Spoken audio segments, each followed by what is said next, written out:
Yang pertama, pernyataan mengenai hukuman itu dapat mendisiplinkan anak. Apakah Ibu Bapak setuju dengan pernyataan tersebut?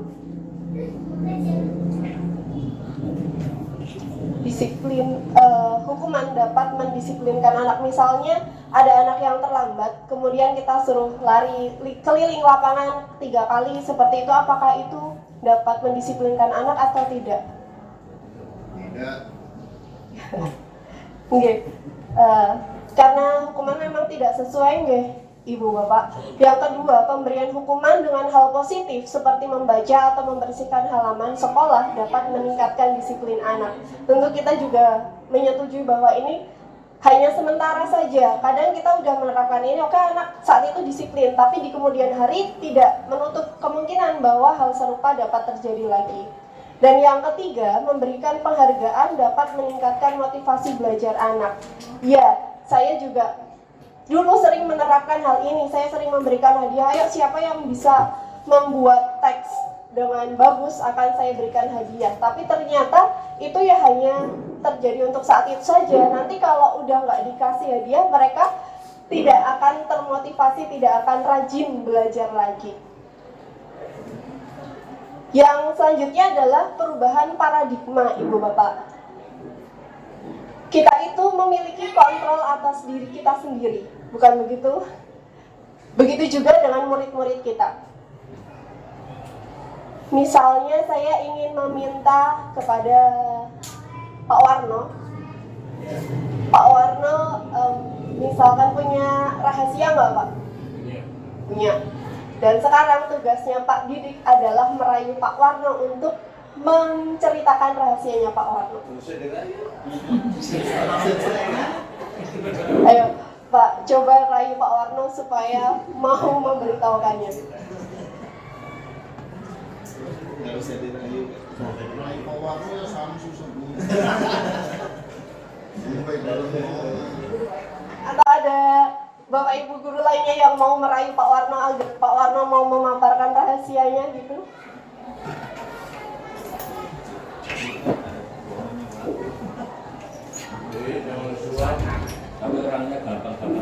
Gimana Pak Warno kalau saya kasih rokok 1 bungkus deh?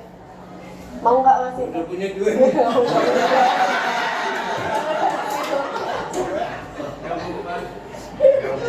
Umpan. Nah, itu kan berarti kita itu sebenarnya memiliki kontrol atas diri kita untuk mau melakukan atau tidak mau melakukan perintah orang lain. Begitu juga dengan murid kita, Ibu Bapak. Ilusi atau paradigma yang selama ini banyak diterapkan guru adalah bahwa kita itu bisa mengontrol murid. Kita bisa menyuruh murid itu untuk melakukan apa aja. Yang kedua, ilusi bahwa kritik dan membuat orang merasa bersalah dapat menguatkan karakter. Yang ketiga, ilusi bahwa semua penguatan positif, efektif, dan bermanfaat. Dan yang keempat, ilusi bahwa orang dewasa memiliki hak untuk memaksa. Seringnya kita itu merasa aku tuh guru, aku punya hak untuk ngatur kamu di kelas. Kamu harus nurut sama aku, kamu harus ngikutin peraturan saya di kelas. Padahal mereka juga memiliki hak, mereka memiliki alasan mengapa mereka itu terlambat, mengapa mereka tidak mengerjakan tugas.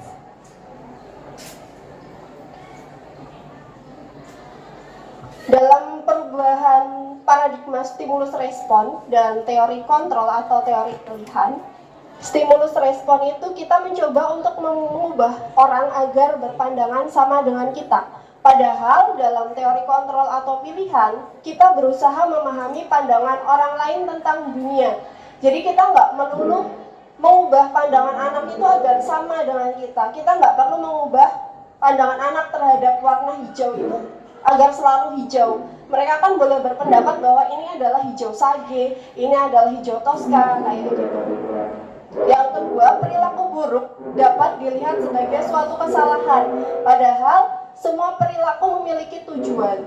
Kalau kita melihat kembali, beberapa waktu lalu kan ada 2 orang murid ya Bu, yang bertengkar, cewek-cewek. Padahal itu kan kalau kita lihatnya ini salah, padahal mereka memiliki tujuan. Yang satu mungkin merasa dihina karena ditabrak di kantin atau ada kasus yang lainnya, dan yang satunya itu mereka membela diri. Kadang kita nggak mau memahami kenapa kamu melakukan itu, tapi kita langsung menjudge bahwa itu adalah sebuah kesalahan. Yang ketiga, orang lain bisa mengontrol saya, padahal yang bisa mengontrol diri kita adalah diri kita sendiri. Dan disinilah nanti pentingnya dibentuk keyakinan kelas. Anak memiliki kontrol terhadap dirinya sendiri, bukan peraturan yang mengontrol mereka. Selanjutnya, pemaksaan ada pada saat bujukan gagal. Sedangkan kolaborasi dan konsensus menciptakan pilihan-pilihan baru dan model berpikir menang atau kalah, serta model berpikir menang-menang. Kadang dengan peraturan, murid itu selalu merasa dirugikan, padahal mereka juga berhak untuk merasa puas dalam hatinya. Saya lega dengan hukuman atau konsekuensi yang saya dapatkan. Ibu bapak, kalau kita mengulas kembali ketika kita sekolah dulu, dulu tuh saya pas sekolah dihukum kayak gini juga nggak apa-apa kok sama guru-guru saya. Dulu tuh malah lebih keras, pasti kan kayak gitu ya kalau kita lihat pelanggaran-pelanggaran yang dilakukan murid, sedangkan kita penanganannya cuma, kok sekarang murid cuma dipukul, wah ya orang dipukul. Kalau kayak gini mau gimana sama majunya gitu. Padahal yang dimaksud bukan hanya dipukul atau didiamin aja, diajak ngobrol tanpa hukuman, namun adanya keyakinan yang ditumbuhkan di dalam diri mereka. Nyatanya hukuman itu hanya akan membuat hati anak-anak terluka. Coba ibu bapak mengingat kembali dulu ketika sekolah, pastikan hukuman yang paling menyakitkan itu akan teringat memorinya sampai sekarang. Saya sendiri dulu ketika SMA pernah mendapatkan hukuman juga oleh guru olahraga. Jadi guru olahraga di sekolah saya itu galak banget, bapak ibu. Kalau ada kelas yang rame, itu cuma dengan peluit dari jauh, kelas itu udah diam. Karena saking takutnya semua murid dengan guru tersebut. Kemudian, dalam kehidupan bersekolah, tiap kali dengar peluit itu saya langsung terkejut. Ada siapa lagi nih yang salah? Kayak gitu terus. Sampai akhirnya saya lulus, saya pergi ke pasar, itu kan sering ada tukang parkirnya. Nah, ada tukang parkir yang meniup peluit aja, saya udah kaget loh. Saya bikin kesalahan apa? Oh iya, saya kan di pasar, nggak ada guru itu. Sampai seperti itu, luka batin yang mungkin dirasakan oleh murid-murid. Melalui disiplin positif ini, kita akan bahas mengenai 5 posisi kontrol kita sebagai guru dalam menegakkan disiplin. Yang pertama ada penghukum, yang kedua pembuat rasa bersalah, yang ketiga teman, keempat pemantau, dan yang kelima manajer. Penghukum itu memberikan hukuman penghukum itu memberikan hukuman, dan pembuat rasa bersalah juga memberikan hukuman. Kalau penghukum itu seperti ini Bapak Ibu. Ketika ada murid yang terlambat, dihukum untuk berlari, dihukum untuk membersihkan kamar mandi. Padahal itu kan tidak sesuai dengan pelanggaran yang mereka lakukan. Kemudian kalau pembuat rasa bersalah, itu membuat murid seolah-olah merasa bersalah. Contohnya, ayo kalian itu yang disiplin, bajunya dimasukkan. Ini loh, saya jadi wali kelas kalian yang kena tegur terus. Besok-besok yang lebih disiplin ya, supaya Pak Guru tidak ditegur sama bu kepala. Nah itu kan anak jadi merasa bersalah karena si wali kelasnya disalah-salahin gitu. Yang ketiga adalah posisi teman. Posisi teman ini sering juga diterapkan biasanya sama guru-guru yang lebih muda, termasuk saya kadang-kadang juga begitu, tapi ternyata ini juga tidak efektif karena dengan posisi teman, anak akan disiplin ketika dengan guru itu aja. Tapi kalau sudah dengan guru lain, anak bisa melanggar kedisiplinan atau melanggar peraturan. Nah, di posisi teman ini biasanya tegurannya itu lebih halus. Ayo rambutnya dirapikan ya gitu. Oh iya Bu, makasih ya Bu, udah kayak gitu Bu. Nanti kalau udah nggak sama guru itu ya kembali lagi, karena dia tidak akan merasakan nyaman dengan guru yang lainnya. Yang keempat adalah pemantau. Dalam posisi pemantau ini, guru hanya mengingatkan, ingat ya peraturannya kan ini, peraturannya kan bajunya harus dimasukkan, kamu kok bajunya dikeluarkan. Dan yang kelima adalah posisi manajer. Posisi manajer ini menempatkan guru untuk menerapkan segitiga restitusi. Seperti apa segitiga restitusi? Nanti kita akan bahas kembali di belakang. Tetapi kita akan mengupas dulu Ibu Bapak tentang 5 posisi kontrol. Yang pertama, kalau kita mengambil posisi kontrol sebagai penghukum dan pembuat rasa bersalah, itu nanti motivasi yang akan muncul dari diri anak itu hanyalah untuk menghindari hukuman. Saya nggak mau gondrongin rambut, saya nggak mau keluarin baju, itu karena saya menghindari hukuman saja. Kemudian, kalau sebagai teman dan pemantau, mereka motivasinya adalah untuk mendapatkan imbalan. Imbalan itu nggak selalu berupa uang maupun barang, tetapi juga berupa sanjungan atau pujian. Yang kelima adalah posisi sebagai manajer, yaitu motivasinya untuk menghargai diri sendiri. Nah, ini kan sudah muncul motivasi intrinsiknya dari dalam dirinya sendiri. Kita juga kan seperti itu Ibu Bapak, kadang saya nggak mau datang terlambat supaya gaji saya nggak dipotong. Berarti itu kan bukan motivasi intrinsik, tapi motivasi dari luar. Beda kalau kita menanamkan dalam diri itu, saya mau datang tepat waktu karena saya memiliki rasa tanggung jawab terhadap pekerjaan ini. Berarti kita sudah memiliki motivasi intrinsik dalam diri kita. Berikutnya, dalam posisi manajer, itu kita bisa menggunakan nilai-nilai kebajikan universal untuk membentuk keyakinan kelas. Tahapan-tahapan dalam menerapkan posisi manajer ini kita bisa melakukan tahapan menstabilkan identitas, validasi kebutuhan, dan menanyakan keyakinan. Jadi kan sebelum menanyakan keyakinan pasti kita harus membentuk keyakinan kelas terlebih dahulu, di mana keyakinan kelas ini kita ambil dari nilai-nilai kebajikan universal. Nah, dalam validasi kebutuhan kita juga penting untuk memahami kebutuhan dasar manusia. Seperti yang sudah dipaparkan di awal tadi, bahwa setiap anak itu memiliki alasan mengapa mereka melakukan hal tersebut. Misalnya dari yang kasus kemarin, murid perwaliannya Pak Pram itu kan ada yang keluar ya Bapak, karena dengan alasan ekonomi. Berarti kan dia banyak bolosnya. Bolos itu kan sudah melanggar peraturan. Tetapi setelah kita lihat ke belakang, dia itu memiliki kebutuhan dasar yang belum terpenuhi. Dia kebutuhan ekonominya kurang kayak gitu.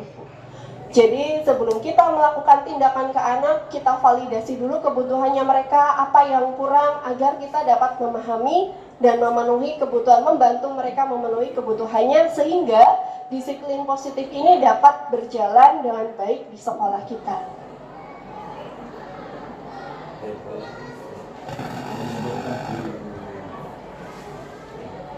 Seringnya di dalam sebuah instansi, sekolah maupun organisasi, kedisiplinan itu berubah menjadi sesuatu yang dilakukan seseorang kepada orang lain untuk mendapatkan kepatuhan. Kecenderungan umum adalah menghubungkan kata disiplin dengan ketidaknyamanan, bukan dengan apa yang kita hargai atau pencapaian suatu tujuan mulia. Jadi kadang kita melakukan disiplin itu karena kita udah tertekan dulu. Saya takut datang terlambat ke sekolah karena saya takut dihukum, itu udah tertekan dulu, bukan karena nyaman. Kalau kita datang, saya mau datang tepat waktu karena saya merasa memiliki tanggung jawab dalam pekerjaan ini, maka kita datang itu dengan rasa senang, dengan rasa nyaman. Bahkan kita mau ngapa-ngapain itu nggak ada tuntutan dari siapapun. Itu Ibu Bapak. Kita beralih ke nilai-nilai kebajikan universal yang nantinya akan kita gunakan sebagai pembentuk keyakinan kelas. Sebenarnya ada beberapa nilai-nilai kebajikan universal. Yang pertama di sini adalah nilai kebajikan universal yang kita kenal dengan profil pelajar Pancasila.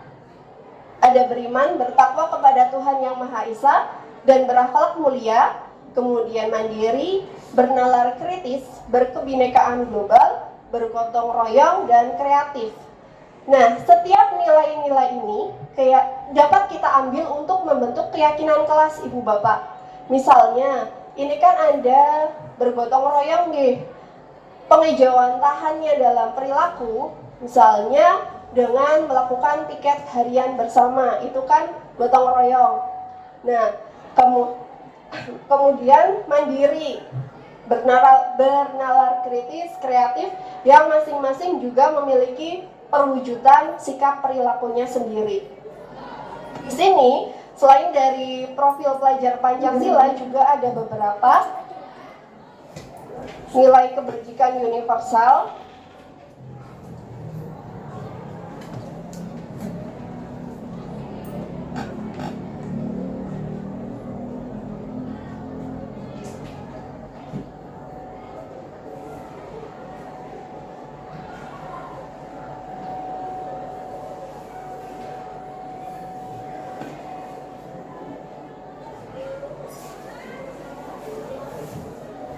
Yang kedua ini dari IBO Primariers PYP, dari sikap murid toleransi, rasa hormat, integritas, mandiri, menghargai, antusias, empati, keingintahuan, kreativitas, kerjasama, percaya diri, dan komitmen. Bapak Ibu nanti bisa memilih salah satu nilai ini untuk membentuk keyakinan kelas. Dan kita juga menekankan nantinya mengajak anak-anak berdiskusi, sikap-sikap apa saja yang mencerminkan nilai keyakinan menghargai. Misalnya, tidak berbicara saat guru menjelaskan, tidak berbicara saat teman presentasi, tidak mengganggu teman yang sedang belajar. Itu merupakan sikap contoh dari sikap menghargai. Berikutnya ada lagi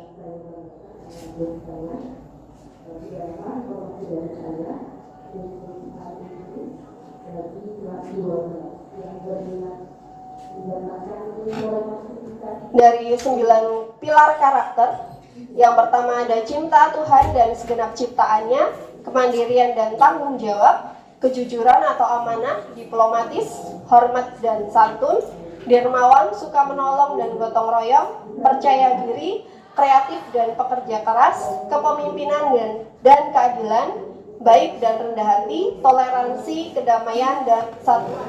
Juga nantinya bisa dipilih untuk dijadikan sebagai keyakinan kelas. Nanti akan saya share Ibu Bapak supaya nanti kalau di kelas bisa melihat dan menawarkan kepada anak mau memilih keyakinan kelas yang mana.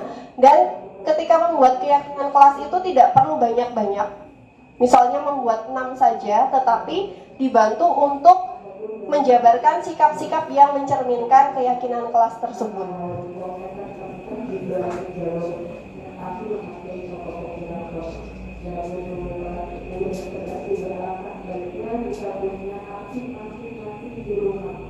Berikutnya ada dari petunjuk seumur hidup dan keterampilan hidup. Di sini ada yang menurut saya bagus, yaitu persahabatan, karena anak itu sering bullying yang kadang kita nggak tahu kalau anak itu masih ada budaya bullying di kelas. Kemudian ada berinisiatif dan memiliki rasa humor.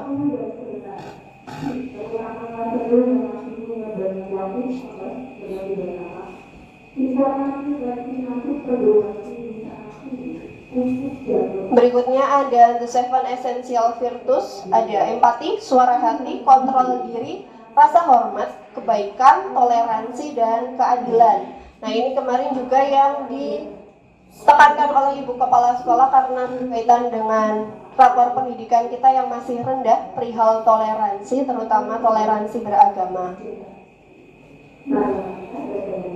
Dan nilai kebijakan universal yang terakhir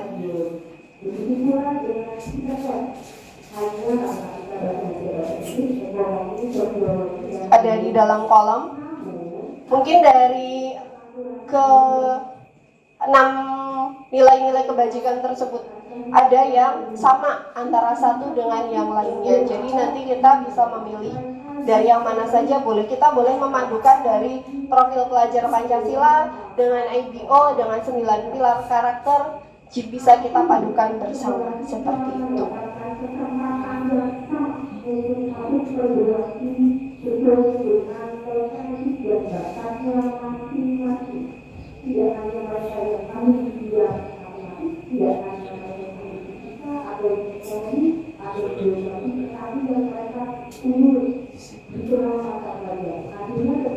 Berikutnya kita kembali ke teori motivasi perilaku manusia. Ada motivasi eksternal dan motivasi internal. Motivasi eksternal itu ketika murid atau kita melakukan sesuatu untuk menghindari ketidaknyamanan atau hukuman.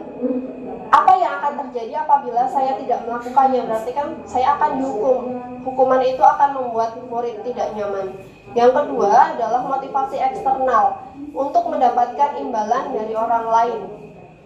Dan yang ketiga adalah motivasi internal yang menjadi tujuan dari disiplin positif, yaitu untuk menghargai diri sendiri. Menggunakan pakaian yang rapi, menggunakan ikat pinggang, dasi, dan menyisir rambut dengan rapi itu kan juga bentuk dari menghargai diri sendiri supaya dia dipandang dengan baik. Kalau dia ingin dipandang dengan baik berarti itu bukan dari motivasi internal lagi, tetapi dia ingin mendapatkan imbalan dari orang lain berupa pujian.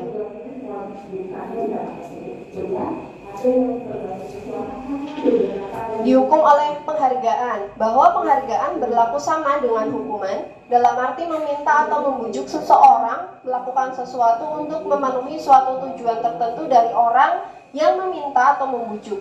Dorongannya eksternal dan akan ada faktor ketergantungan. Misalnya kita akan memberikan hadiah atau nilai tambahan ketika anak melakukan sesuatu, maka itu akan memberikan pengaruh jangka pendek dan jangka panjang. Penghargaan itu juga akan menghukum ketika ada anak yang sebenarnya dia itu malas-malesan, tetapi karena dengan aktif atau dengan disiplin dia akan mendapatkan nilai tambahan, dia melakukan hal tersebut, maka penghargaan itulah yang akan menghukumnya. Lalu penghargaan mengurangi ketepatan dan tidak efektif serta merusak hubungan. Selain itu, penghargaan juga akan menurunkan kualitas, mematikan kreativitas, dan mengurangi motivasi intrinsik. Karena motivasinya tadi karena dia ingin mendapatkan sesuatu dari luar dirinya.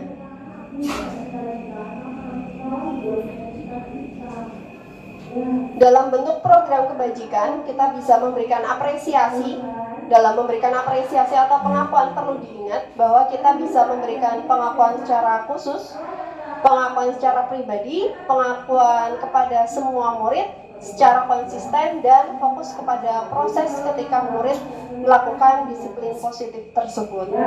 Contoh pengakuan atau apresiasi kebijakan bisa kita awali dengan kalimat pembuka. Kemarin saya perhatikan, dan di sini ada nilai kebajikan bahwa dalam kalimat ini, kemarin saya perhatikan, ini ada rasa empati. Sedangkan situasinya adalah ketika si murid sedang menolong murid baru di kelas kita.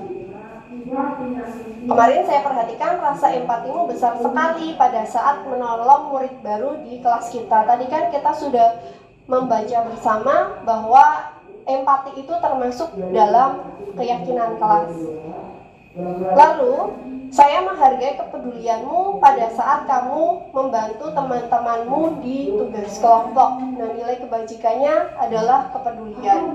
Dan terima kasih untuk rasa tanggung jawabmu pada saat kamu memungut kertas-kertas yang berserakan di lantai. Jadi nanti ketika kita sudah membuat keyakinan kelas dan anak sudah melakukan hal tersebut, kita dapat memberikan apresiasi atas kebajikan yang telah dia lakukan. Jadi kita harus belajar itu. Maka literasi di SMA ini mulai tahun 2023 di dalam kelas.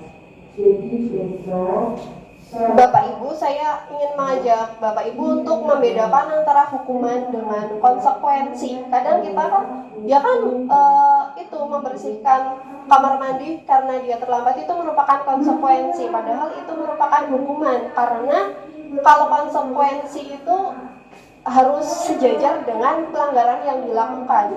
Kalau dia terlambat, kemudian dia diminta untuk membersihkan kamar mandi, itu kan tidak sejajar dengan pelanggaran yang dia lakukan.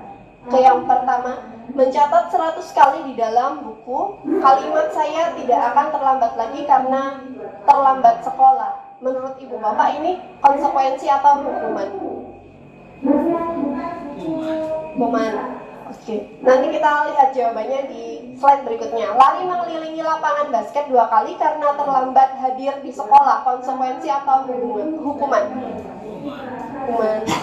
Murid diminta untuk push up 15 kali karena tidak menggunakan masker ke sekolah. Oke. Menggantikan kertas tugas teman yang telah dicoret-coret. Membersihkan tumpahan air di meja tulis karena tersenggol pada saat belajar. Murid disuruh untuk mengenakan sepatu seharian di sekolah karena tidak mengenakan sepatu hitam. Ini tidak mengenakan maksudnya, tidak mengenakan sepatu seharian. Hukuman atau konsekuensi? Tidak menggunakan. Murid disuruh untuk tidak, ini di sini ada kata tidak, Pak. Dan yang terakhir, lari mengelilingi lapangan basket 2 kali karena terlambat 10 menit untuk pelajaran PJOK. Karena di sini konteksnya PJOK. Yang lain sudah pemanasan konsekuensi. Ya, betul Ibu Bapak tadi yang jawabannya Pak Sunar dan Pak Warko, bahwa yang menggantikan kertas teman yang telah dicoret-coret itu konsekuensi, membersihkan tumpahan air konsekuensi, dan lari mengelilingi lapangan basket 2 kali karena terlambat 10 menit merupakan di pelajaran PJOK merupakan konsekuensi. Jadi konsekuensi itu sejajar dengan pelanggaran yang dilakukan atau kesalahan yang dilakukan, sedangkan kalau hukuman itu tidak sejajar dengan kesalahan yang dilakukan.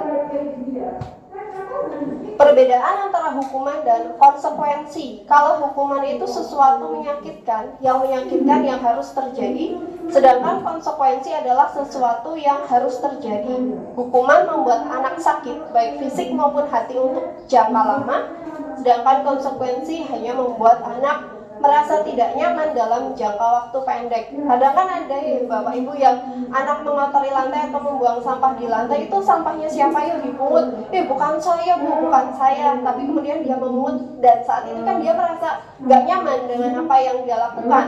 Tapi itu kan konsekuensinya dia.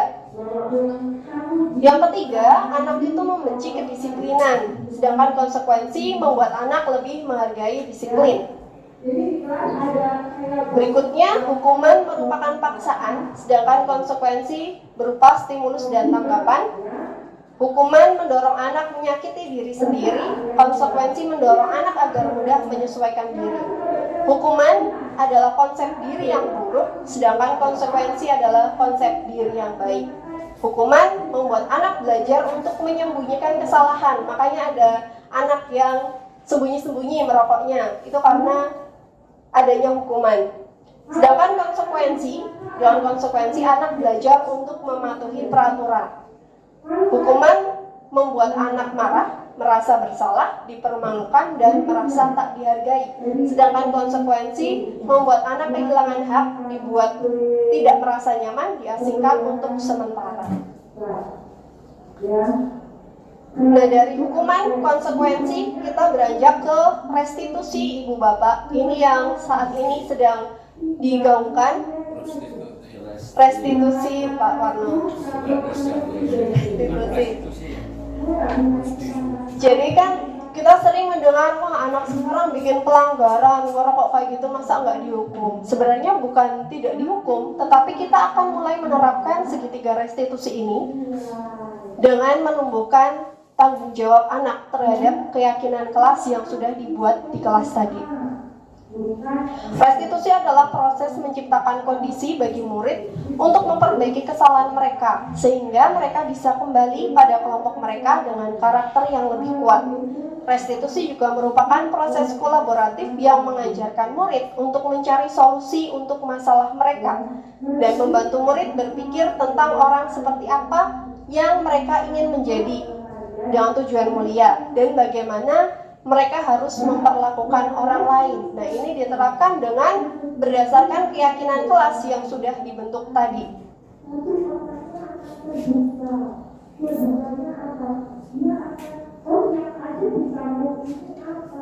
Dari kolom ini dapat dilihat bahwa hukuman itu memiliki efek yang negatif, konsekuensi memiliki efek yang netral karena kalau konsekuensi itu sejajar tadi, sedangkan restitusi memiliki efek positif karena anak diajak untuk menguatkan karakter dirinya, bertanggung jawab terhadap apa yang mereka lakukan dan mengingat kembali keyakinan kelasnya.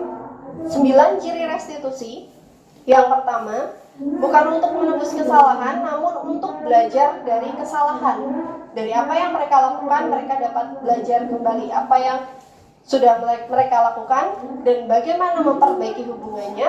Menawarkan, bukan memaksa. Kita bisa menawarkan, kalau sudah seperti ini, sikap atau tindakan apa yang dapat kamu lakukan untuk memperbaiki kesalahanmu. Kemarin saya mempraktikkan segitiga restitusi ini di kelas 10-6 bersama dengan Aldi. Jadi ketika saya masuk, saya memang membentuk keyakinan kelas di 10-6. Ada keyakinan kelas gotong royong. Nah, ternyata dari laporan teman-temannya itu Bu, Aldi nggak piket. Ya sudah, saya ajak ngobrol. Selamat pagi Aldi. Saya dengar dari teman-teman kemarin kamu tidak melaksanakan piket ya. Kenapa? Kesiangan Kesiangan bangun. Kemudian berangkatnya telat. Terus kalau dari keyakinan kelas yang sudah kita buat, kita kan membuat keyakinan kelas tuh. Keyakinan kelas apa aja yang pernah kamu tingkatkan? Gotong royong dan komitmen. Ada gotong royong karena berkaitan dengan tiket ya, dan komitmen karena berkaitan dengan kedisiplinan. Terus untuk mempertanggungjawabkan hal tersebut kamu mau gimana? Mungkin untuk kedepannya saya akan berangkat lebih pagi dan mengambil bagian tiket yang lebih banyak ke depannya. Ya, terima kasih ya Aldi. Semangat untuk terus menguatkan keyakinan kelas dan kita mulai. Dari apa yang mereka lakukan, mereka dapat belajar kembali apa yang sudah mereka lakukan dan bagaimana memperbaiki hubungannya. Menawarkan, bukan memaksa. Kita bisa menawarkan, kalau sudah seperti ini, sikap atau tindakan apa yang dapat kamu lakukan untuk memperbaiki kesalahanmu. Kemarin saya mempraktikkan segitiga restitusi ini di kelas 10-6 bersama dengan Aldi. Jadi ketika saya masuk, saya memang membentuk keyakinan kelas di 10-6. Ada keyakinan kelas gotong royong. Nah, ternyata dari laporan teman-temannya itu Bu, Aldi nggak piket. Ya sudah, saya ajak ngobrol. Nah, di situ dia mulai bisa menyadari bahwa dia perlu menguatkan kembali nilai keyakinan kelasnya, yaitu bergotong royong dan tanggung jawab. Lalu sikap yang ingin dia ambil adalah dia ingin mengambil jatah piket lebih banyak dibanding teman-temannya. Jadi dia sendiri yang menentukan dia mau apa untuk memperbaiki kesalahan tersebut. Jadi kan dia sudah berusaha tanggung jawab dan teman-teman di kelompok piketnya dia juga merasa oke deh, dia mau bertanggung jawab dengan mengambil jatah piket lebih banyak kayak bayar utangnya yang kemarin. Jadinya di situ kan win-win solution. Yang teman piketnya nggak merasa dirugikan, Aldi juga tidak merasa dipermalukan maupun tidak merasa dihukum karena dia sendiri yang menentukan dan sesuai dengan pelanggaran yang dilakukannya. Selanjutnya, restitusi menuntun untuk melihat ke dalam diri anak. Restitusi mencari kebutuhan dasar yang mendasari tindakan Jadi kebutuhan dasarnya apa? Kemarin ketika saya menanyakan Aldi, kenapa kamu tidak melakukan piket? Karena saya terlambat dan ada halangan. Jadi kita berusaha dulu memahami kebutuhan dasarnya dia, penyebabnya dia, kenapa dia melakukan itu. Kalau kita bisa membantu anak untuk memenuhi kebutuhan dasarnya, maka kita bantu atau kita carikan solusi agar nanti tidak terulang kembali dan anak juga merasa, oh iya ya, ternyata solusinya seperti itu untuk mencukupi kebutuhan dasarnya saya. Berikutnya, restitusi diri adalah cara yang paling baik. Restitusi fokus pada karakter, bukan tindakan. Jadi bagaimana kita mengolah karakter anak. Yang kedelapan, restitusi fokus pada solusi. Jadi kita membantu anak menemukan solusi dari pelanggaran yang dia lakukan atau kesalahan yang dia lakukan. Yang kesembilan, restitusi mengembalikan murid yang berbuat salah pada kelompoknya, jadi nggak mengasingkan dia. Lalu mengapa tidak peraturan saja? Mengapa harus keyakinan kelas?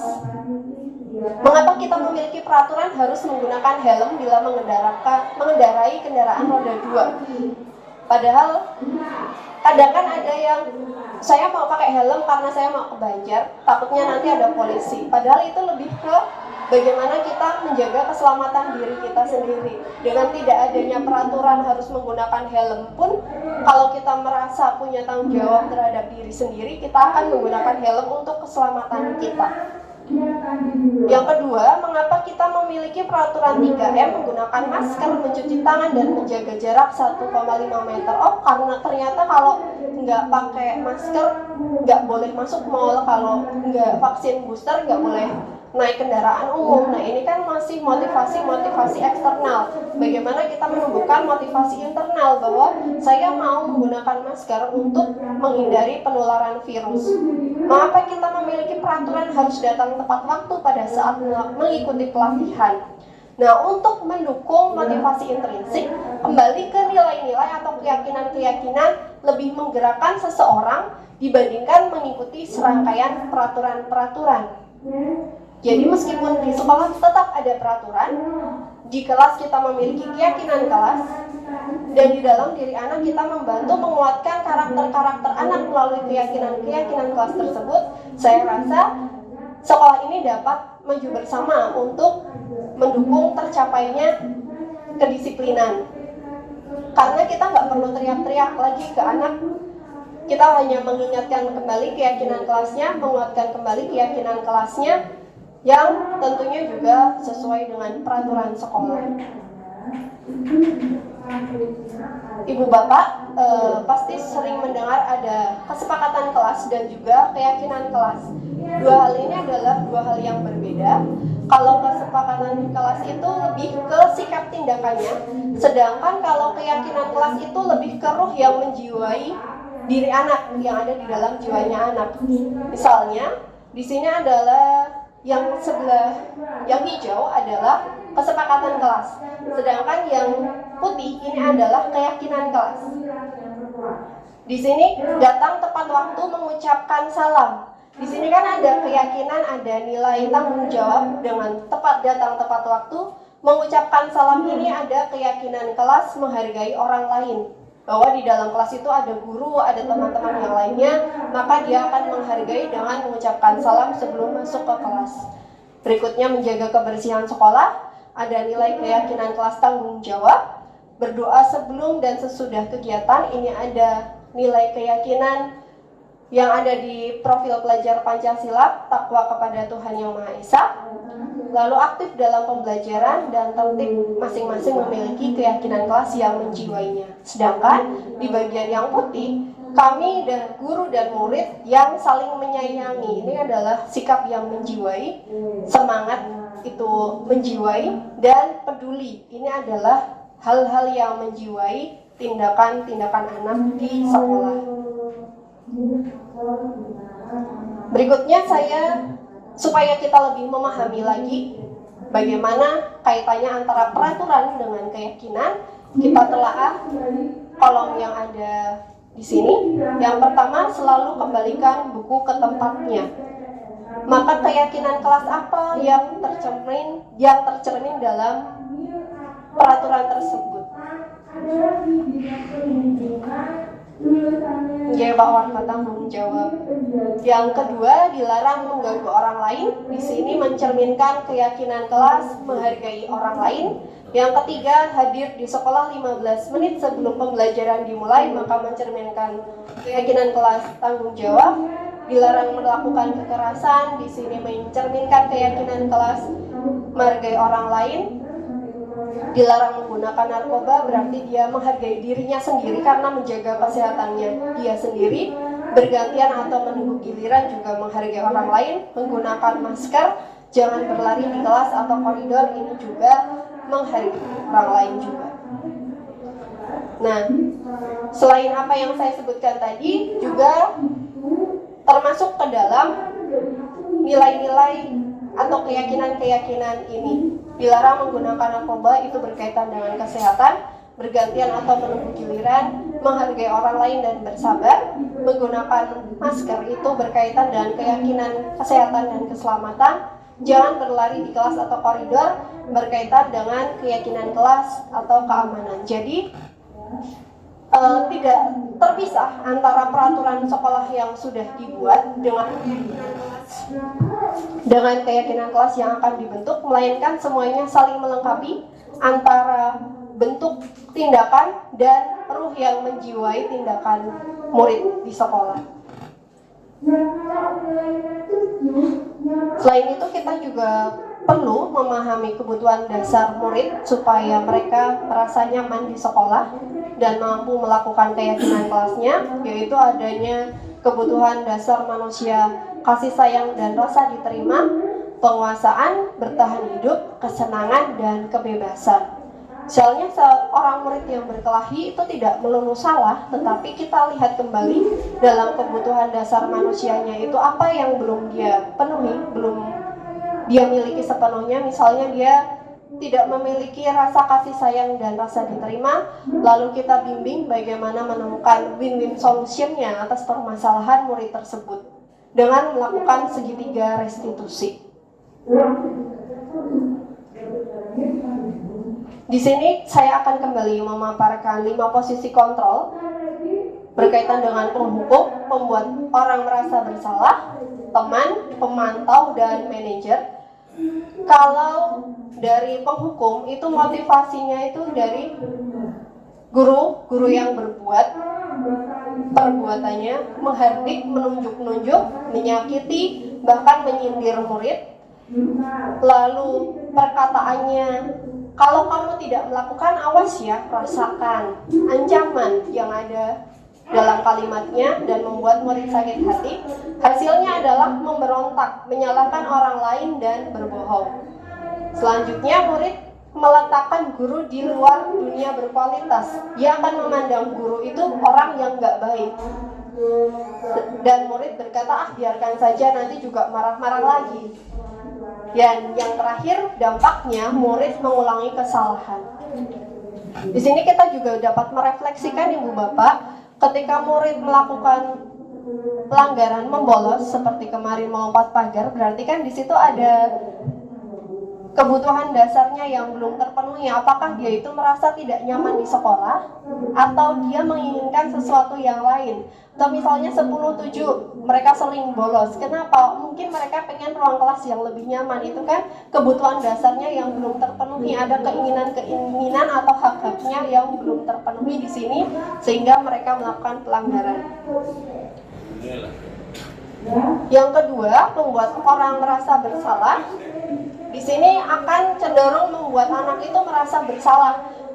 Ibu kecewa, seharusnya begini. Kamu sudah tahu, ibu lelah sekali mengatakannya, ibu stres. Jadi itu merasa bersalah atas apa yang dirasakan atau dialami oleh gurunya. Hasilnya, si murid akan menyembunyikan, menyangkal, atau bahkan berbohong. Sedangkan guru dalam pandangan murid juga akan diletakkan dalam dunia kurang berkualitas, dan yang akan diucapkan murid adalah maafkan saya, dan dampaknya adalah murid akan merasa rendah diri karena dia dibuat merasa bersalah. Kamu tuh harusnya mengerti saya tuh sudah berupaya untuk membantu kamu seperti ini. Akhirnya saya dimarahi oleh ibu kepala sekolah, saya ditegur oleh rekan-rekan guru lainnya. Nah itu kan murid jadi merasa rendah diri. Berikutnya identitas berhasil atau sukses, itu yang berasal dari kontrol dari luar. Ada posisi teman, perbuatannya membuatkan alasan-alasan untuk muridnya. Kalimat yang dikatakan, ayolah lakukan demi ibu, masa kamu tidak mau? Ingat ibu tidak pernah bantu untuk melakukan apa yang dikehendaki guru tersebut. Hasilnya murid akan ketergantungan, lalu murid meletakkan guru sebagai orang yang sangat penting di dunia berkualitas, tetapi hanya guru itu saja. Dia akan memandang guru lain dengan pandangan yang berbeda. Karena saya asik kalau sama Pak Bayu, giliran sama Pak Jarkam karena tidak diperlakukan sebagai teman, dia akan merasa tidak nyaman gitu. Lalu di dalam posisi kontrol sebagai teman ini, dampaknya pada murid adalah lemah, tidak mandiri, dan tergantung pada guru yang dia anggap sebagai temannya. Dan yang keempat adalah posisi pemantau. Dia selalu mengingatkan akan peraturan yang ada di kelasnya, menyesuaikan diri bila diawasi. Kalau nggak ada pengawasan, dia akan melakukan pelanggaran. Murid meletakkan guru pada peraturan dan hukum di dunia berkualitas. Dan dampaknya adalah menitik beratkan pada sanksi atau hadiah untuk dirinya. Jadi tergantung apa yang akan dia dapatkannya, bukan berasal dari dirinya sendiri. Nah, yang terakhir adalah posisi yang saat ini sangat disarankan sebagai manajer dengan menerapkan segitiga restitusi. Di sini kita akan mengembalikannya kembali kepada keyakinan kelas. Perbuatannya adalah mengajukan pertanyaan-pertanyaan seperti kita mengajak diskusi dengan murid. Lalu apa yang kita yakini? Di sini kita menanyakan keyakinan kelasnya kita. Misalnya ada murid yang tugasnya itu menumpuk banyak, sedangkan di dalam kelas ada keyakinan tanggung jawab. Maka kita ingatkan lagi, oh iya kita punya keyakinan kelas tanggung jawab. Apa yang bisa kamu kerjakan untuk memperbaiki masalah ini? Jadi membantu anak menemukan solusi atas pelanggaran yang dia lakukan. Berikutnya menguatkan pribadi. Murid meletakkan dirinya sebagai individu yang positif dalam dunia berkualitas. Bagaimana caranya saya bisa memperbaiki keadaan dan mengevaluasi diri bagaimana cara memperbaiki. Bukan memberikan hukuman, tetapi membantu anak menemukan solusi atas permasalahannya. Yang berikutnya adalah menanyakan keyakinan. Kalimat-kalimat yang dapat kita katakan untuk membimbing murid. Apa nilai yang kita percaya di kelas atau sekolah kita? Nilai-nilai universal apa yang telah kita sepakati? Kelas yang ideal itu seperti apa? Kamu ingin menjadi anak seperti apa? Apa yang kamu rasakan ketika kamu melakukan itu? Kamu menjadi orang yang seperti apa? Kita kembalikan lagi ke keyakinan yang sudah kita bentukkan. Sekali lagi, keyakinan kelasnya nggak perlu banyak-banyak, cukup 6 atau 7 saja. Yang penting itu pengejawantahannya, perubahan perilakunya dibantu untuk dijabarkan ke anak-anak. Dan yang terakhir adalah intervensi, seperti apakah kalian berbuat lebih baik, saat ini kamu sedang menjadi orang yang kamu inginkan atau belum, dan lain sebagainya. Itu Bapak Ibu penerapan segitiga restitusi dan disiplin positif. Saya pribadi menyadari bahwa tidak setiap kesalahan itu dapat dilakukan penanganan dengan segitiga restitusi. Tapi perlahan-lahan kita akan bergeser ke sana. Mulai dari penghukum kita berubah menjadi ke manajer supaya kita dapat menumbuhkan karakter yang baik kepada Bapak Ibu. Apabila ada yang ingin didiskusikan, apabila saya bisa membantu, maka saya bantu untuk menemukan itu yang saya inginkan dari sini berbagi dengan kalian. Tolong Kesimpulannya apa, intinya apa Suku? Kesimpulannya apa? Tolong simpulkan. Kesimpulannya adalah kita mau berubah Bapak dari biasanya kita sebagai penghukum menjadi manajer. Yang hubungannya dengan nanti kerja wali kelas. Oke, dari keyakinan kelas tersebut kita berusaha untuk menegakkan peraturan sekolah yang ada. Itu Pak. Misalnya kan di sekolah ada peraturan yang tidak boleh datang terlambat. Kemudian tidak boleh merokok di sekolah. Itu kan berkaitan dengan nilai tanggung jawab atau wilayah dengan keyakinan tanggung jawab. Maka yang kita kasih di kelas, kita bentuk di kelas adalah keyakinan tanggung jawab itu, Pak. Nah, kita jabarkan keyakinan tanggung jawab ini bentuk sikapnya apa saja, gitu, Pak. Dan nanti kalau ada pelanggaran, penanganannya kita kembalikan ke keyakinan kelas tadi. Apakah murid itu sudah memaknai keyakinan kelas yang sudah dibentuk atau belum? Kalau peraturannya sesanya memaksa, tapi kalau keyakinan lebih ke pembentukan karakter murid.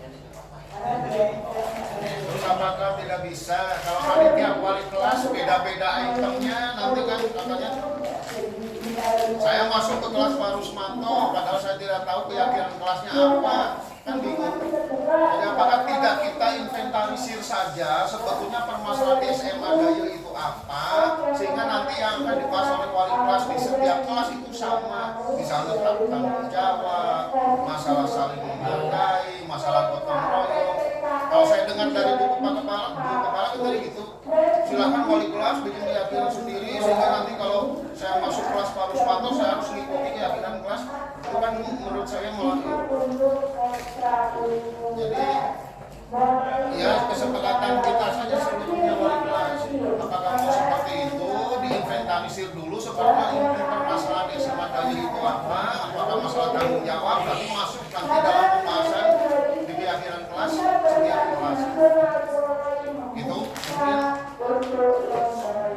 Ya, Pak. Menjawab pertanyaannya Pak Ibu, kenapa enggak disamain aja? Karena setiap anak itu memiliki karakter yang ingin dia tunjukkan dalam. Nah, maksudnya kan secara klasikal, secara umum kita bahas yang umum saja dulu lah, yang khusus mah gitu.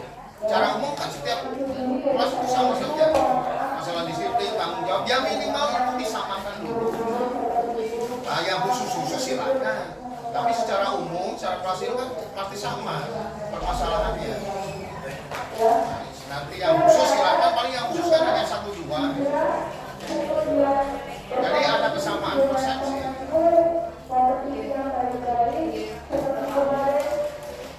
Jadi kalau tadi boleh beda-beda gitu.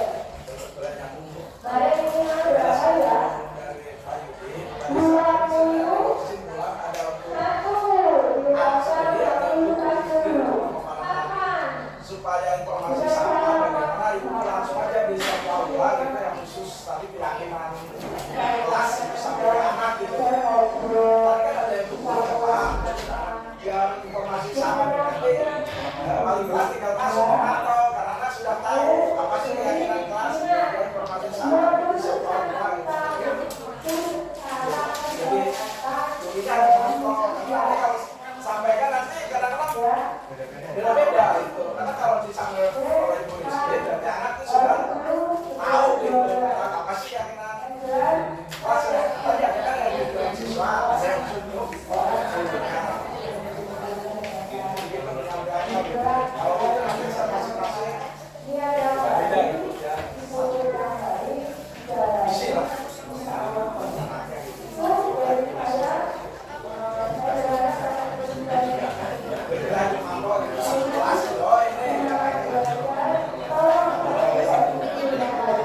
Berarti apakah mau kita sepakati kita ambil 3 nilai kebajikan dulu, lalu nanti yang lainnya tiap wali kelas boleh mengembangkan atau menambah gitu. Oke. Uniknya kita sepakati bersama gitu bahwa nanti ke setiap slide mana yang ingin disepakati kita sepakati bersama.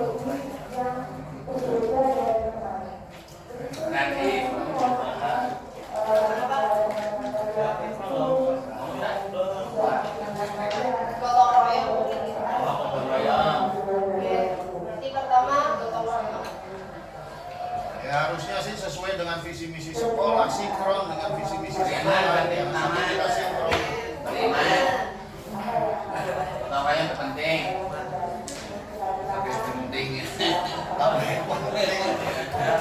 Pakai penting dan itu penting. Tergantung sudut pandang.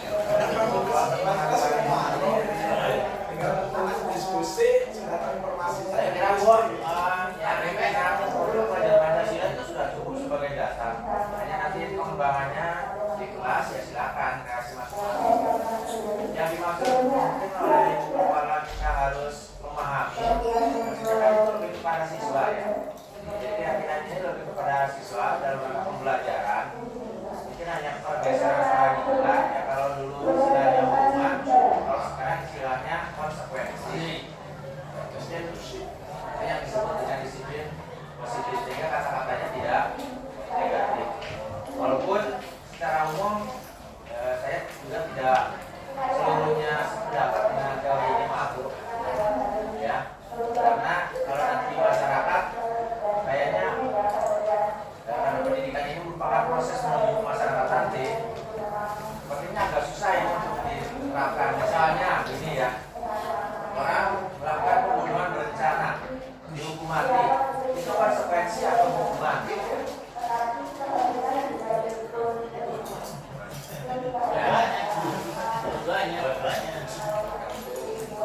Terus jangka panjangnya sebetulnya ya memang agak susah. Hanya karena kita sekarang dalam proses ini lebih kepada ke siswa, jadi membuat keyakinan itu supaya lebih tanggung jawab ketika melakukan kesalahan, konsekuensinya sudah tahu, sehingga kita tinggal mungkin mengingatkan saja, menanyakan kesepakatannya apa. Jadi kita tidak yang seperti kemarin. Jadi saya kira bahkannya sudah jelas dari pelajaran Pancasila, punya pengembangannya nanti oleh kelas masing-masing sudah nanti gitu. Jadi tidak harus banyak-banyak kan. Ya maksimal 10 lah, 6-10 gitu.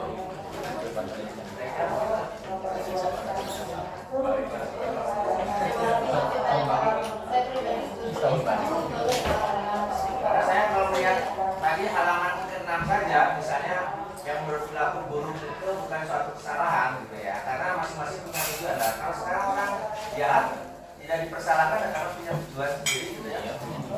Kan ekonomi. Karena itu sudut pandangnya orang yang membuat teori ini latar belakangnya mana? Gitu ya. Padahal di dunia ini banyak sekali latar belakang. Misalnya orang Islam tidak jelas gitu ya, misalnya melakukan kesalahan itu dosa ya. Iya. Ada konsekuensinya sebagai hukuman. Ya, kita menyampaikan di sini bentuk tanggung jawab anak bapak dari perbuatan itu ada konsekuensi. Intinya begitu. Jadi begitu saja balik kelas, jadi tidak harus sama antar kelas dengan yang lain. Intinya dari modul pelajaran Pancasila itu sudah jelas. Itu juga maksudnya sesuai dengan visi sekolah kita, tidak ada yang bertentangan. Misalnya 5 sudah jelas, mandiri, beranalitis, kemudian bertindakan global. Tadi kan ada toleransi, menghargai dan namanya oke ya. Semoga bisa menjawab pertanyaannya Pak Yudi dan juga Bapak Ibu bisa membentuk keyakinan baru menggunakan dasar dari profil pelajar Pancasila dan nanti bisa menambahkan dari keyakinan-keyakinan yang lain. Terima kasih Bapak Ibu atas waktunya. Kebetulan juga bertepatan dengan kegiatan murid yang sudah berakhir. Selamat pagi, terima kasih. Wassalamualaikum warahmatullahi wabarakatuh. Salam dan dari beberapa keyakinan itu kalian bisa pilih paling tidak 6 dari beberapa keyakinan yang ada untuk kita buat kesepakatan kelas. Terus nanti iya, terus apa lagi? Kebersihan. Oke, kamu tidak boleh menggunakan anak-anak saling menghormati, melaksanakan piket sesuai jadwal. Tidak piket. Mbak. Iya, piket tadi yang Siap piket tadi ya? piket tadi. Lain.